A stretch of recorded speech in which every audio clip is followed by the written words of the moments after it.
the summer of 2010, the government announced that it wanted the best superfast broadband infrastructure by 2015. And in August of 2010, my first call was to come up to Highlands to see what Highlands would be doing about that program. The Highlands has always made connectivity a very important issue, and with the move to superfast broadband, it couldn't be left behind. Well, we were talking last night about the importance of this project. I don't think there is another program in the world that's as ambitious as the one we are undertaking together.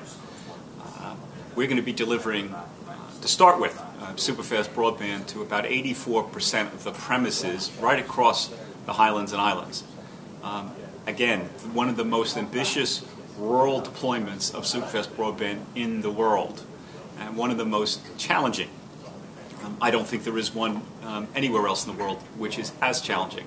And as a result, it's going to be transformational to both from a societal point of view as well as business. We're going to take away distance as an issue in the Highlands. Well, there's two themes that run throughout what we're finding with our superfast broadband rollout. The impact on villages, communities, parishes, and the impact on business, in particular small and medium businesses. Having said that, with this network, we're going to be deploying some of the most advanced Ethernet services in the world and bringing it to areas that have never had it. So from an inward investment point of view, this could be quite important where you site businesses or where businesses could start up. So two big themes. We're seeing people wanting to stay in rural communities because connectivity is there. Today people can, if you have the skills, you can live and work where you want in many instances. Not in all, but if we connect up villages the way we expect, we think we can bring more vibrancy back to rural life. And there's no question from a small and medium business point of view, whether that's for a home worker or a startup at home or an established business, the recurring theme we're hearing is it boosts productivity. But more importantly than that, it also opens up people's ideas about what they can do with the internet, what new services they can bring for their customers or for their employees. This will be the most challenging engineering logistics challenge we take on as a company in the next couple of years. We're doing things we've never done before in the Highlands. No one's done. So we're breaking new ground. So we will be hiring a great deal of engineers and moving them around the country as we build out our network. You'll see thousands of cabs, fiber to the cabinet technologies deployed. You'll see new fiber. And this is what's very important in all that, is that we work with the authorities, we work with the communities to make sure that our rollout goes as fast as possible, but also takes into consideration people's concerns. But in order to get the network out there, we're going to have to build. And it's a huge build program with lots of engineering, lots of logistics, and lots of planning. So great deal of work to do, and we're going to have to work together to solve the challenge of this rollout.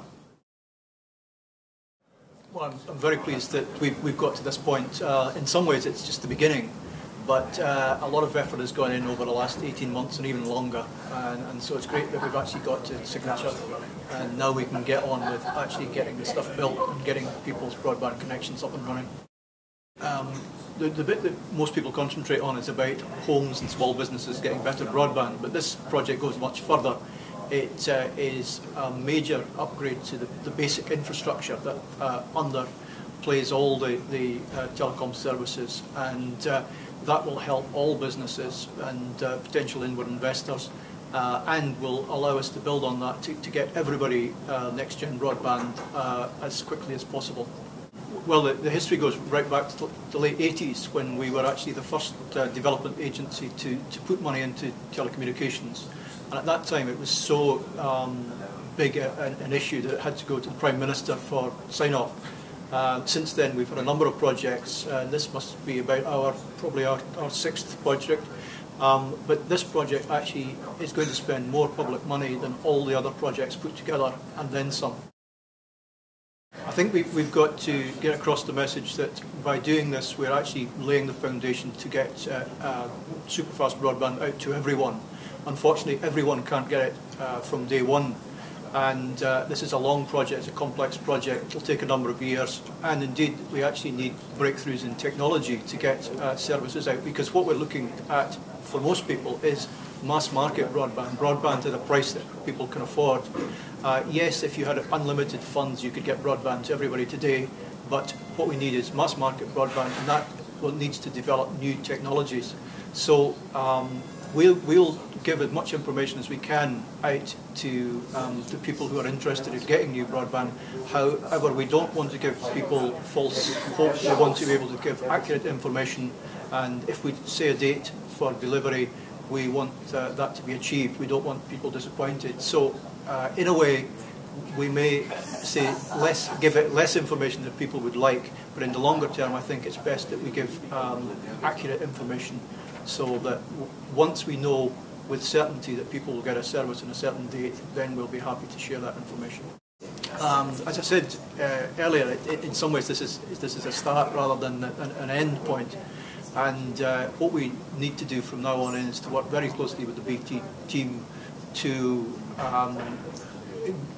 not only just get the message out of what we're doing in more detail, but to make sure that the planning issues,